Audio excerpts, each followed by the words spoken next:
So my phone is blowing up right now with texts from my former roommates while I'm driving to my parents' house with everything I own packed in my car. What did you do? You can't just leave. She's freaking out about the lease. And honestly, I have never felt more at peace in my entire life. But let me tell you how I ended up here, because I need you to understand exactly what I was living with. I was the only woman in a house with 3 grown men who treated me like their personal maid while turning our home into an actual biohazard. And I don't mean dishes in the sink. I mean mold colonies growing in the kitchen, underwear draped across furniture, pizza boxes fused to the carpet like modern art. Every time I cleaned up their filth, they'd scream at me for hiding their stuff and being too controlling. The worst was Scott, who once stood over me while I was on my hands and knees scrubbing his dried vomit off the bathroom floor and said, "Maybe if you got on your knees for something other than scrubbing toilets, you wouldn't be so desperately alone." That's who I was living with. And then his girlfriend Stephanie moved in without paying a dime and somehow made everything 10 times worse. So I'm going to tell you about the night they all cornered me and told me to stop cleaning. How Scott said, "Just leave our stuff where you found it, problem solved," while they congratulated themselves like geniuses. How I smiled and said, "Okay, you got it," and then spent the next 2 weeks making them regret every single word. Because they wanted me to stop cleaning? Fine. But they had no idea I was about to clean myself right out of that lease and leave Stephanie holding the bill. I silence my phone after the 15th text and focus on the highway ahead, my hands steady on the wheel for the first time in months. Behind me, everything I own is packed into my car, and ahead is my parents' house where I can finally breathe without inhaling the stench of rotting garbage and male entitlement. The texts keep coming through even though I can't hear them anymore, lighting up my phone screen on the passenger seat. I glance over at one point and see Scott's name appearing over and over again, followed by Pepe, then Jake, then Stephanie. The panic in their messages is almost funny now that I'm not there to deal with it. Let me back up to about 3 months ago, when I still believed I could make this living situation work through patience and reasonable communication. I'd been living with Jake, Pepe, and Scott for 8 months, and while they were slobs, I thought we'd eventually find a balance where everyone contributed equally to maintaining our shared space. I was so wrong about that, but I didn't know it yet. The bathroom incident with Scott happened on a Tuesday morning when I was already running late for work. I walked in to find his vomit from the night before dried across the toilet, floor, and wall. He'd clearly been too drunk to aim or clean up afterward. The smell hit me first, making my stomach turn, and I stood there for a solid minute just staring at the mess. I had a meeting in an hour, and I couldn't show up without showering, but I also couldn't use the bathroom in this state. I spent 40 minutes on my hands and knees scrubbing his mess because I couldn't use the bathroom otherwise, and he stood in the doorway watching me with this smirk on his face. I was using paper towels and bleach spray, gagging every few seconds, and he just leaned against the doorframe like he was watching TV. That's when he made the comment about me getting on my knees for something other than scrubbing toilets, asking if that's why I was desperately alone. I froze with the paper towels in my hand, my face probably red from anger and effort, and he just laughed and walked away. I should have moved out right then, but I was locked into a lease and couldn't afford to break it without losing my security deposit and facing penalties. Plus, I kept telling myself it was just Scott being a jerk, that the others weren't as bad, that I could handle it. I finished cleaning the bathroom, took the fastest shower of my life, and drove to work with wet hair. I was 20 minutes late to my meeting and had to lie about car trouble. The living room situation got progressively worse over the next month. Pizza boxes stacked on every surface, some of them still containing half-eaten slices that were growing fuzzy green mold. Underwear draped over furniture like some kind of disgusting decoration that nobody thought to remove. A smell that made my eyes water every time I came home from work. This mix of old food and body odor and something else I couldn't identify. I'd clean it up on my days off, spending hours just making the space livable again, and they'd destroy it within days. The cycle repeated itself over and over until I felt like I was losing my mind. Every time I organized their scattered belongings or threw away obvious trash, they'd explode at me for hiding their stuff and being too controlling. Pepe once screamed at me for 20 minutes because I'd moved his gaming controller from the kitchen counter to the coffee table, a distance of literally 6 feet. He stood over me while I was trying to eat dinner, yelling about how I had no right to touch his things, and I was making the house uncomfortable for everyone. I just sat there eating my pasta, letting him rant, because I'd learned that arguing back only made things worse. Jake was slightly better than the others, but still contributed to the mess, and never defended me when Scott got nasty. He'd just disappear into his room whenever confrontations happened, leaving me to deal with Scott's verbal abuse and Pepe's tantrums alone. Sometimes I'd hear his door click shut right as voices started getting raised, and I knew he was hiding in there until it blew over. I tried talking to him privately once, asking if he could maybe back me up sometimes, and he just shrugged and said he didn't want to get involved in drama. Then Stephanie entered the picture about 2.5 months ago, and I watched my already terrible living situation transform into an absolute nightmare. Scott announced she was staying over more, which quickly became basically living here without any discussion about rent, utilities, or household responsibilities. She showed up one Friday with 2 suitcases and just never left. Stephanie colonized our single shared bathroom with an entire drugstore's worth of products. Serums, creams, makeup, hair tools, and bottles covering every available surface until there was nowhere to put my own stuff. She'd take 2-hour showers twice daily, leaving the bathroom so steamy and humid that mold started growing on the ceiling in dark patches. Her hair clogged the drains so badly that water would pool ankle-deep during showers, and I'd stand there watching the gray water rise around my feet, waiting for it to slowly drain through the mass of her hair that she never bothered to clear out. She'd leave bloody tampons sitting on top of the trash can, instead of wrapping them in toilet paper or burying them under other trash, just sitting there in plain view for everyone to see. I tried asking her nicely to please be more considerate about the shared bathroom space, keeping my voice calm and reasonable even though I wanted to scream. She laughed right in my face and told me I clearly had some kind of OCD problem if I was getting this worked up over normal bathroom stuff. Scott was in the hallway and heard the whole thing, and instead of staying out of it or maybe suggesting his girlfriend show some basic courtesy, he immediately jumped to her defense. He came into the bathroom and started accusing me of being jealous of his girlfriend, saying I was trying to control everyone's bathroom usage because I couldn't handle him being happy. The irony of him calling me controlling while his girlfriend literally made the bathroom unusable for everyone else was apparently completely lost on him. I stood there holding a wad of her hair I'd just pulled from the drain, my hand dripping with shower water and strands of her hair, while he lectured me about respecting boundaries. I didn't even bother arguing because what was the point? So I just dropped the hair in the trash and walked away while he was still talking. I started timing my bathroom use for when Stephanie was out or asleep, which meant setting my alarm for 5 in the morning just to shower in my own home without dealing with her mess or waiting for her to finish one of her marathon sessions. Some nights I'd wait until midnight, sitting in my room listening for sounds of activity in the hallway before making my move. Jake and Pepe complained about her too, but only to me privately when Scott wasn't around, whispering their frustrations about the bathroom situation and how she was making everything worse. Jake told me one night that he'd started going to the gym just to shower there because it was easier than dealing with the bathroom at home. Pepe admitted he was showering at his girlfriend's place most nights, but neither of them would ever say anything to Scott's face because they were too scared of confrontation. So I was stuck being the only one willing to speak up and getting labeled as the problem for it. The final straw came 3 weeks ago, during what I now think of as the confrontation. I'd spent my entire Saturday cleaning the common areas because we were approaching actual health hazard levels of filth, and I couldn't live like that anymore, even if they could. The kitchen had dishes piled so high in the sink that fruit flies were swarming around them, and the counters were sticky with spilled drinks and food residue that had been there for days. The living room had trash scattered across every surface, empty beer cans and pizza boxes and takeout containers creating this obstacle course you had to navigate just to sit on the couch. I spent 6 hours scrubbing and organizing and hauling trash bags out to the curb, my back aching and my hands raw from cleaning products. I was exhausted, but at least the space looked livable again, like an actual home instead of a frat house after a party. Scott, Stephanie, Jake, and Pepe cornered me in the kitchen while I was scrubbing the last bits of dried food off the stove. They'd clearly planned this together, all 4 of them filing in and positioning themselves around me like they were staging an intervention. Scott appointed himself spokesman and delivered this smug little speech about how I needed to respect their lifestyle choices and stop forcing my cleanliness standards on everyone. He stood there with his arms crossed, Stephanie right beside him nodding along, while he told me that not everyone wanted to live in a spotless house, and I was making everyone uncomfortable with my constant cleaning. Jake and Pepe stood behind them, not saying anything but clearly backing Scott up just by being there.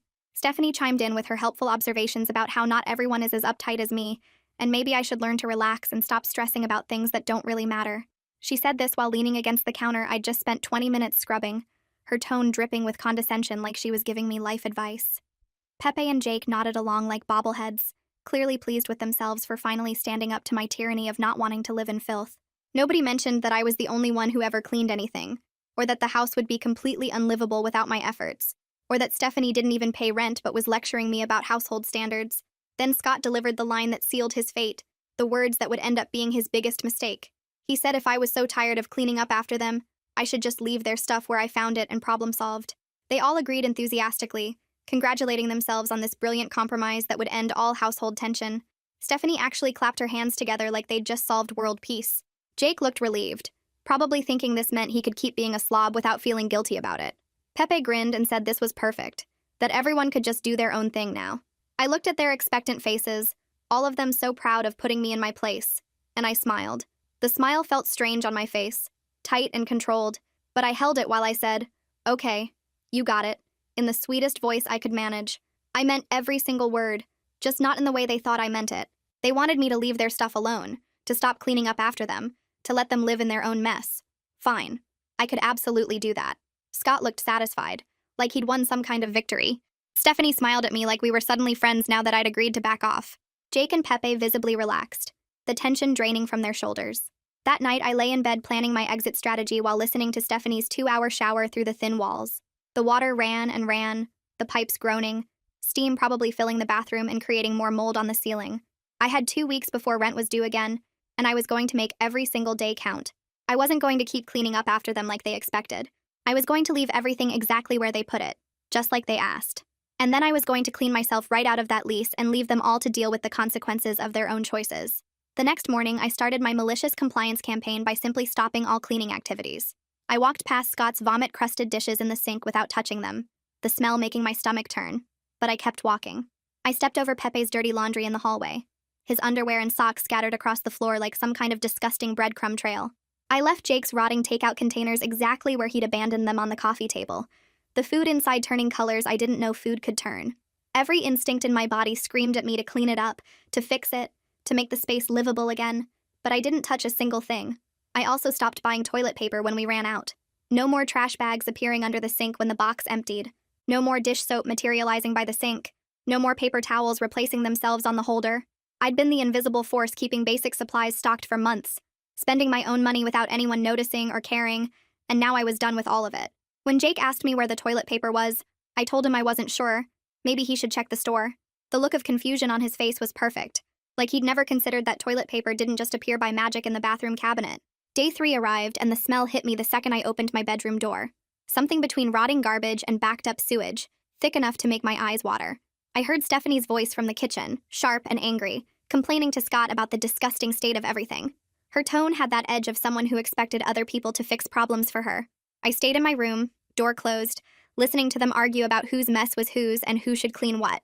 Then came the knock on my door, Scott's knuckles rapping against the wood in that demanding way he had. I opened it to find him standing there with his arms crossed, that familiar smug expression on his face like he was about to lecture a child.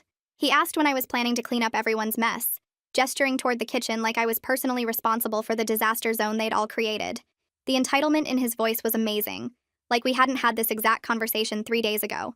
I smiled at him, keeping my voice sweet and pleasant, and reminded him of our agreement. I was leaving everyone's stuff exactly where they put it, just like he'd requested during our house meeting. His face went through this fascinating series of expressions, confusion giving way to frustration as he tried to figure out how to argue against his own brilliant solution. He opened his mouth, closed it, opened it again like a fish gasping for air. Finally, he just walked away without another word, and I closed my door feeling more satisfied than I had in months. Day 5 brought new visitors to our kitchen. Fruit flies swarmed around the overflowing trash can and the mountain of dishes in the sink, their tiny bodies creating this dark cloud that moved as one organism. Ants marched in organized lines across the counters, carrying away crumbs and bits of dried food to wherever ants take their prizes. I watched them from the doorway while making my morning coffee, careful not to touch any surface I didn't absolutely have to.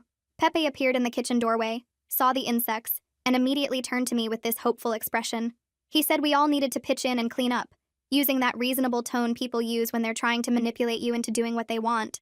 I just smiled and told him I was respecting everyone's lifestyle choices, exactly like they'd asked me to do. The disappointment on his face was delicious. At night, after everyone went to bed, I sat in my room with my laptop researching tenant rights and lease break procedures. I spent hours reading through legal websites and tenant advocacy forums, taking notes on everything that might help me escape this situation. That's when I found it, buried in a discussion thread about unauthorized occupants. Because Stephanie wasn't on the lease, her living here was actually a violation of our rental agreement, a violation that could potentially give me grounds to break my contract without penalty. I read that paragraph 5 times, making sure I understood it correctly, feeling hope bloom in my chest for the first time in weeks. This was it. This was my way out. I started documenting everything the next morning. I took photos of the biohazard conditions in the kitchen, the rotting food and insect infestations and overflowing trash. I photographed the living room with its layers of garbage and scattered belongings. I went into the bathroom when no one was around and captured images of Stephanie's products covering every surface, proof that she lived here full-time. I took pictures of her clothes in the hallway, her shoes by the front door, her mail on the counter with this address printed clearly on the envelopes. Each photo got saved with a date and timestamp, organized into folders on my laptop and backed up to the cloud. I wasn't sure exactly what I'd need this evidence for yet, but I was building a case, creating a record of everything they'd done to make this place unlivable. By day 7, they'd started fighting among themselves about whose turn it was to clean. I could hear them through my bedroom door, voices rising as they blamed each other for the mess. Scott and Stephanie formed one team, pointing fingers at Jake and Pepe for being slobs who never cleaned up after themselves. Jake and Pepe fired back that Scott and Stephanie had made everything 10 times worse by adding a fifth person to the household without asking anyone. The irony of them finally noticing what I'd been dealing with for months wasn't lost on me. I sat in my room listening to them tear into each other, feeling zero sympathy for any of them. They'd created this situation by demanding I stop cleaning, and now they were drowning in the consequences of their own choices. The bathroom situation reached its breaking point when I heard water running for way too long, followed by Stephanie's scream. I opened my door to find gray water flooding across the bathroom floor, seeping out into the hallway.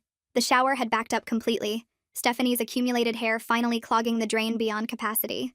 She came to my room dripping wet, wrapped in a towel, asking if I knew how to fix it. Her tone was desperate now, all the condescension from before completely gone. I suggested very sweetly that she should call a plumber with her own money, since this was clearly her problem to solve. The shock on her face was worth everything. She actually stammered, trying to argue that this was a household problem we should split, but I just closed my door in her face and went back to my laptop. Scott tried a different approach the next day. He knocked on my door in the afternoon, and when I opened it, he had this fake friendly smile plastered on his face. He asked if we could start fresh with a cleaning schedule, like we were all reasonable adults who could work together. His voice had that false cheerfulness people use when they're trying to manipulate you after being terrible. I looked at him for a long moment, letting the silence stretch uncomfortable, then told him I thought his original solution was perfect. I was happy to keep leaving everyone's stuff exactly where they put it, just like he'd suggested. The fake smile cracked at the edges. He tried to argue that circumstances had changed, that we needed a new plan, but I just kept smiling and repeating his own words back to him until he gave up and walked away. Day 9 brought the phone call that changed everything. I was in my room when I heard Scott's phone ring, heard him answer in the living room. His voice went from casual to nervous in seconds. I cracked my door open slightly to listen, and caught enough to understand it was the landlord calling about a noise complaint from neighbors. But more importantly, the landlord mentioned he'd be doing a routine inspection next month. Scott's voice climbed higher as he assured the landlord everything was fine. The house was in great condition. There were absolutely no problems to worry about. The panic underneath his words was obvious. When he hung up, I heard him immediately start yelling for everyone to come to the living room. Through my door, I listened to him tell the others about the inspection, watched the reality of their situation finally sink in. They had 4 weeks to make this place presentable, and they'd just spent over a week making it exponentially worse. That night, I heard them through my bedroom door, voices rising and falling in the living room like they were performing some kind of drama just for me. Scott's voice carried the loudest, talking about the inspection and how they needed to get their act together before the landlord showed up. Stephanie suggested hiring a cleaning service, and there was this long pause where I could practically hear them all calculating costs in their heads. Pepe asked how much it would be, and after some back and forth about weekly versus bi-weekly visits, they settled on splitting it 4 ways, including me. I smiled in the dark, wondering how long it would take them to actually present this brilliant plan. The next morning, Scott knocked on my door before I'd even finished my coffee. He had this fake friendly expression on his face, the same one he used whenever he wanted something from me. He explained they'd found a cleaning service that would come once a week, and we'd each pay a quarter of the cost, maybe $40 a month per person. He waited for my reaction like he'd just solved world hunger. I took a sip of coffee, let him stand there sweating for a minute, then told him I'd consider it only if we made it official with paperwork. His face went through this interesting journey from confident to confused to annoyed, but he agreed. After all, what could possibly go wrong with a simple cleaning service agreement? I spent that evening at my laptop drafting the document. I kept it simple on the surface, just a basic agreement about hiring a cleaning service and splitting costs 4 ways. But buried in the middle paragraphs, using the kind of boring legal language people skip over when they're reading fast, I added some very specific terms. The person who signed as primary account holder would be responsible for the full cost if other tenants failed to pay their share. That same person would also be listed as the primary contact for all household matters and would serve as the liaison between tenants and service providers. I read it over 5 times, making sure it looked innocent enough that someone skimming quickly wouldn't catch the implications. It was perfect. I printed it out the next morning and left it on the kitchen counter with a sticky note attached.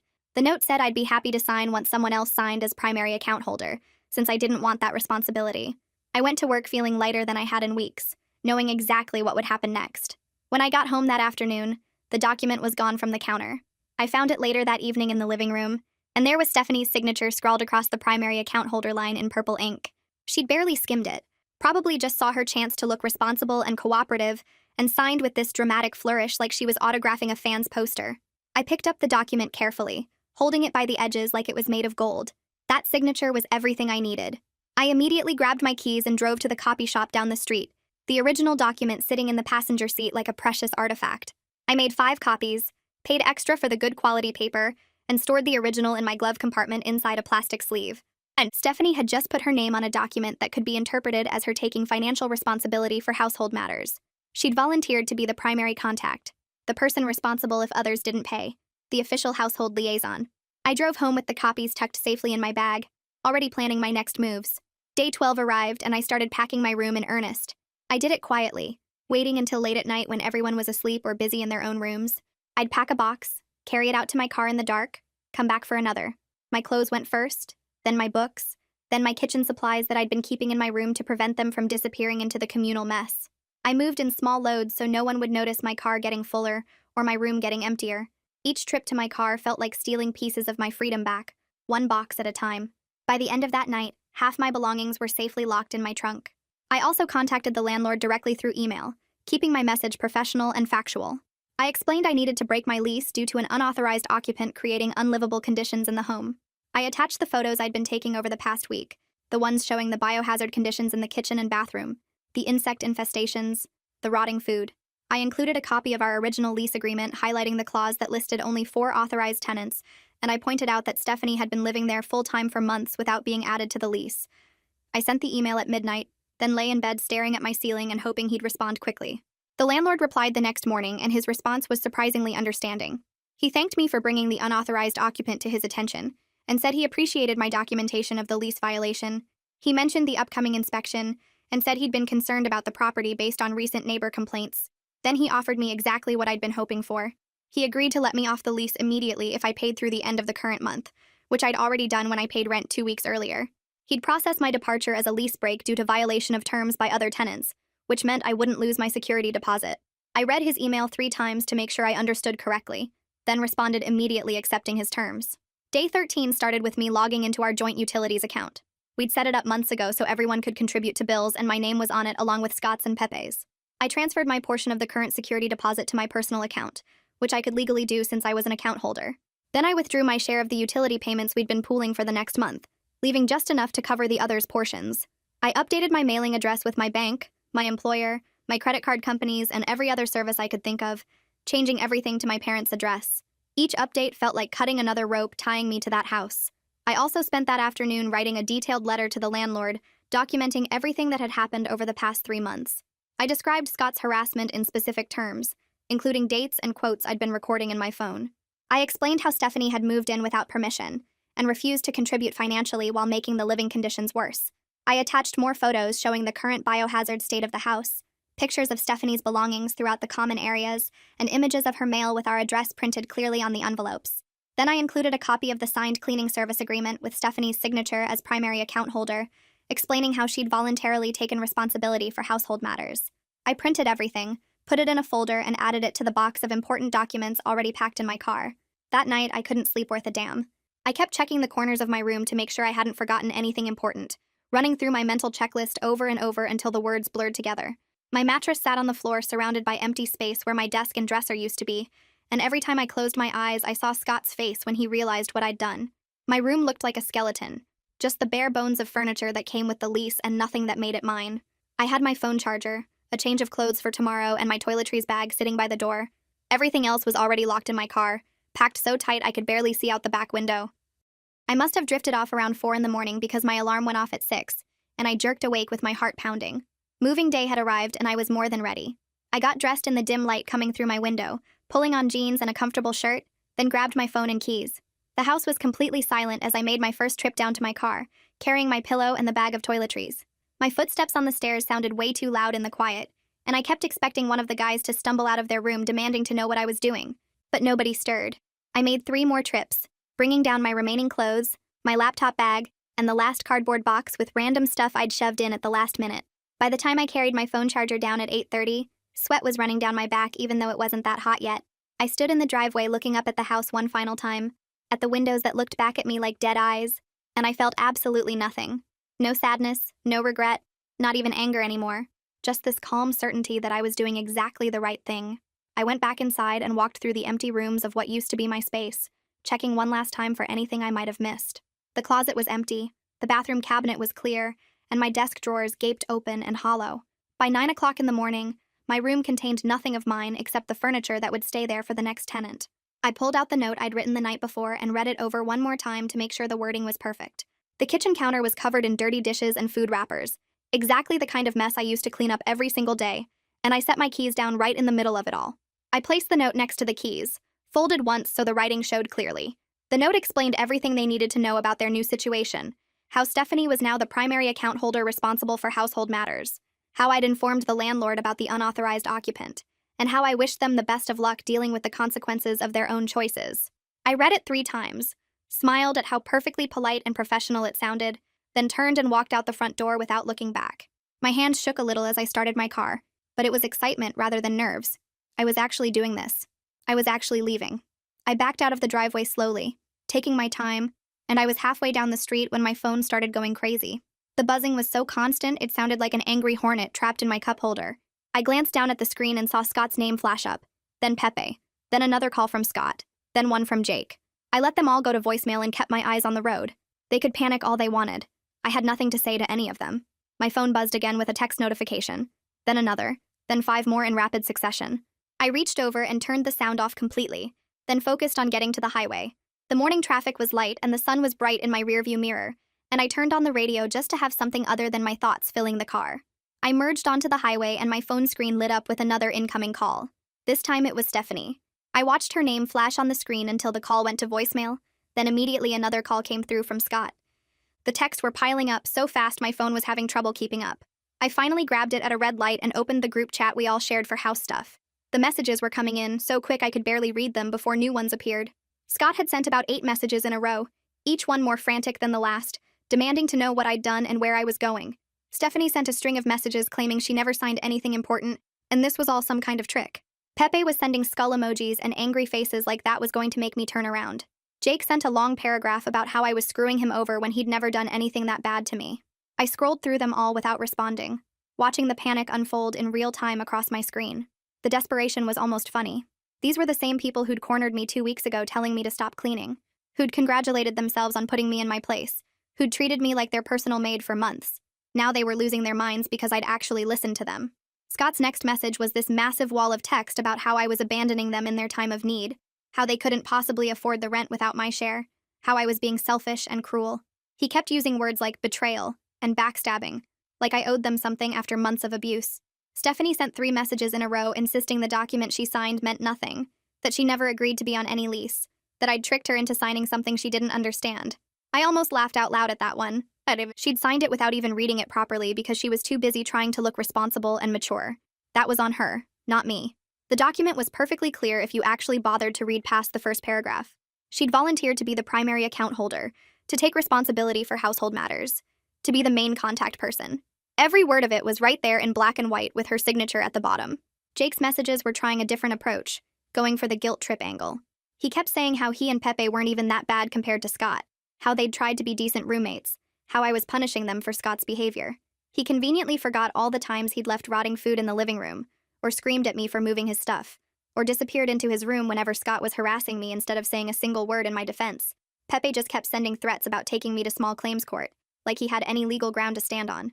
I was off the lease legally. I'd paid through the end of the month and I had documentation of everything they'd done wrong. Good luck finding a lawyer who'd take that case. The messages kept coming as I drove, my phone lighting up over and over with new notifications, but I didn't respond to any of them. I finally decided to send one message to the group chat, just to make my position crystal clear. I typed it out carefully while stopped at another red light, making sure every word was exactly what I wanted to say. The message reminded them that they were the ones who told me to leave their stuff where I found it, that I was simply following their instructions by leaving all of them exactly where I found them, sitting in their own mess. I added a cheerful reminder about the inspection coming up next month and wished them good luck dealing with it. Then I hit send and watched the message appear in the chat. The response was immediate. Scott started typing, then Stephanie, then Jake, all of them trying to respond at once. But I didn't wait to see what they said. I went into the settings and muted the entire group chat so I wouldn't get any more notifications. The sense of relief that washed over me was incredible. I turned up the music, rolled down my window to let the warm air blow through the car, and for the first time in months I felt genuinely light. My phone kept lighting up silently with new messages, the screen glowing every few seconds as they continued to panic and argue and threaten. But I couldn't hear the notifications anymore, and I didn't care what they were saying. They could send 1,000 messages, and it wouldn't change anything. I was gone. I was free. and they were stuck dealing with the consequences of treating someone like garbage for months on end. The highway stretched out ahead of me, 3 lanes of open road leading away from that house and everything it represented. I had about 2 more hours of driving before I reached my parents' place, and I planned to enjoy every single minute of it. The sun was getting higher in the sky, the traffic was moving smoothly, and my car was packed with everything I owned in the world. It felt perfect. I stopped at a drive-thru about an hour into the trip because I was starving and hadn't eaten anything since yesterday afternoon. I ordered a burger and fries and a large soda, then pulled into a parking spot to eat instead of trying to drive and eat at the same time. My phone was still lighting up constantly on the passenger seat, and curiosity finally got the better of me. I unmuted the group chat just to see what fresh drama had unfolded while I was driving. The messages had multiplied like rabbits, everyone talking over each other and arguing and blaming everyone else. But buried in the middle of all that chaos was something interesting. Stephanie had apparently called the landlord in a panic, trying to explain that she didn't really live there, and the document was fake and I'd tricked her. The landlord had very calmly informed her that I was officially off the lease as of this morning, that she was now listed as an unauthorized occupant living in the property, and that she needed to either get officially added to the lease or move out immediately. Scott was absolutely losing his mind over this development, sending message after message about how this was all my fault, and I'd ruined everything. The landlord had also reminded them that the property inspection was scheduled for next month, and the house needed to pass, or they'd all face eviction for violating the terms of their lease. Scott's messages kept getting longer and more frantic, full of caps lock and exclamation points. He sent one that was just a wall of text about how this was all my fault, how I'd orchestrated some elaborate scheme to destroy their lives, how he was going to sue me for breach of contract. The funny thing was, he didn't even understand what had happened. He kept saying I'd tricked Stephanie into signing something illegal, like the document was some kind of forgery instead of just a simple agreement she'd signed without reading properly. Pepe jumped in with his own rant about how they were all going to take me to court together, how I'd pay for abandoning them. Jake's messages were still trying the guilt angle, saying I was ruining his life over something Scott did, like he hadn't been part of the problem the whole time. I scrolled through it all without responding, watching them spiral into panic and blame. The landlord's message about the inspection seemed to have really set them off, and Scott kept demanding to know what I'd told the landlord, accusing me of lying about the house conditions. I almost laughed because I hadn't needed to lie about anything. The photos spoke for themselves. Stephanie sent another series of messages insisting the document was fake, that she'd never agreed to be responsible for anything. She kept saying she was going to show it to a lawyer who would prove it wasn't legal. Good luck with that, I thought. She'd signed it voluntarily with her full name and the date right there in black ink. The fact that she hadn't bothered to read past the first paragraph wasn't my problem. I finished my burger and got back on the highway, leaving my phone on the passenger seat where it continued lighting up every few seconds. The messages were coming, so fast now that I couldn't have read them all even if I wanted to. Scott was apparently having a complete breakdown in the group chat, sending message after message without waiting for anyone to respond. I could see his name appearing over and over on my screen, each notification adding to the pile. The sun was starting to get lower in the sky as I drove, painting everything orange and gold. I had another hour and a half before I reached my parents' house, and I spent it listening to music and feeling genuinely peaceful for the first time in months. No more walking on eggshells, no more cleaning up after grown men who should know better, no more dealing with Scott's harassment or Stephanie's entitlement. I was free and they were stuck dealing with the mess they'd created. When I finally unmuted the group chat again at a rest stop, I discovered they'd moved from panic to fighting with each other. Stephanie was screaming at Scott in all caps about how this was his fault for telling me to stop cleaning. Scott was blaming Jake and Pepe for not stopping me from leaving. Pepe was saying they should have kicked me out months ago instead of putting up with my attitude. Jake was still trying to be the voice of reason, suggesting they all calm down and figure out a solution together. But the solution was pretty obvious and none of them wanted to face it. Without me paying a quarter of the rent, they were short several $100s every month. Without Stephanie officially on the lease paying her share, they were even more short. And with the inspection coming up, they were going to have to pay for professional cleaning or face eviction. The numbers just didn't work in their favor anymore. I sent one more message to the group chat before muting it again. I reminded them that they'd told me to leave their stuff where I found it, that I was just following their instructions. I added that I hoped they enjoyed dealing with the consequences of their own decisions, and wished them luck with the inspection. Then I put my phone away and got back on the road. The last hour of the drive went by quickly. I pulled into my parents' driveway just as the sun was setting, my car packed full of everything I owned. The group chat had exploded again while I was driving, but I didn't even look at it this time. I could see through the living room window that my mom was already coming to the door, and the relief I felt seeing her was overwhelming. She came outside and took one look at my face, and without saying a single word, she just pulled me into a hug. She didn't ask what happened or why I was there or what I was going to do next. She just held me for a minute while I stood there feeling all the tension drain out of my body. Then she stepped back and said, "Dinner would be ready in about an hour and we should get my stuff inside before it got dark." We spent the next 40 minutes carrying boxes from my car to my old bedroom. My dad came out to help after the first few trips, and between the three of us, we got everything unloaded pretty quickly. My old room looked exactly the same as when I'd left for college, with my posters still on the walls and my bookshelf still full of books from high school. It felt strange being back there, but also safe in a way that house had never felt. That night after dinner, I showed my parents everything. I pulled out my phone and went through all the photos I'd taken of the house conditions over the past 2 weeks. The moldy dishes piled in the sink, the rotting food on the counters, the bathroom covered in grime and hair, the living room buried under trash and dirty clothes. My mom's face got tighter with each photo and my dad's jaw clenched harder. Then I told them about Scott's harassment, about the things he'd said to me while I was cleaning his vomit off the bathroom floor. I told them about Stephanie moving in without paying anything and taking over the bathroom completely. I told them about the confrontation where they'd all cornered me and told me to stop cleaning, and how I'd spent 2 weeks letting them live in their own filth before leaving. My dad wanted to drive over there immediately and confront Scott. He kept saying someone needed to teach that kid some respect, that he couldn't talk to people that way and get away with it. My mom put her hand on his arm and told him I was out now. That was what mattered. She said the best revenge was me being safe and them having to deal with their own mess. I agreed with her. Going back there or confronting them would just give them more ammunition to blame me for everything. Better to let them destroy themselves without any help from me. I spent those first 2 weeks at my parents' house going through apartment listings every night after dinner. My old bedroom felt safe but temporary, and I knew I needed my own space where nobody could make me feel unwelcome or treat me like hired help. I filled out rental applications on my laptop while sitting cross-legged on my childhood bed, surrounded by posters I'd hung in high school. The contrast between where I was and where I'd been living hit me hard sometimes. This room was clean and peaceful and mine, even if it was just temporary. I wasn't covering utilities for people who left lights on all night or ran the shower for 2 hours straight. I wasn't buying toilet paper that disappeared in 3 days, or replacing dish soap that somehow evaporated despite nobody actually washing dishes. My bank account showed the difference within the first week. Without those constant drains on my money, I was saving almost $400 a month. I applied to places in better neighborhoods than I'd been able to afford before, areas with actual security and management that responded to maintenance requests. My mom helped me narrow down the options, and my dad insisted on driving me to tour every single apartment I was considering. We found a 1-bedroom in a quiet building about 20 minutes from my parents' house. The landlord actually did background checks on tenants and had rules about guests staying overnight. The building had security cameras in the hallways and a locked front entrance. My bathroom would be mine alone. My kitchen would stay as clean as I kept it. Nobody would be there to mess it up or yell at me for asking them to contribute to basic household maintenance. I signed the lease 2 days after seeing it, and moving in felt better than any holiday or birthday I could remember. Every box I unpacked was something I'd chosen, something that belonged to me in a space where I made all the decisions about cleanliness and order and who got to enter. 3 months passed faster than I expected. My apartment stayed exactly how I wanted it, and I started actually enjoying coming home instead of dreading what disaster I'd find. I heard through mutual friends that Scott and Stephanie had a massive breakup after everything fell apart. Apparently, she blamed him for the whole lease situation, and he blamed her for not reading what she signed. They screamed at each other in a parking lot, and she threw his stuff out of her car before driving away. Scott moved back to his parents' place, and from what I heard, he was still complaining to anyone who'd listen about how I'd ruined his life by leaving. I sat in my clean apartment with my feet up on my own couch, no moldy dishes in my sink and no underwear draped over my furniture, feeling absolutely zero regret about any of it.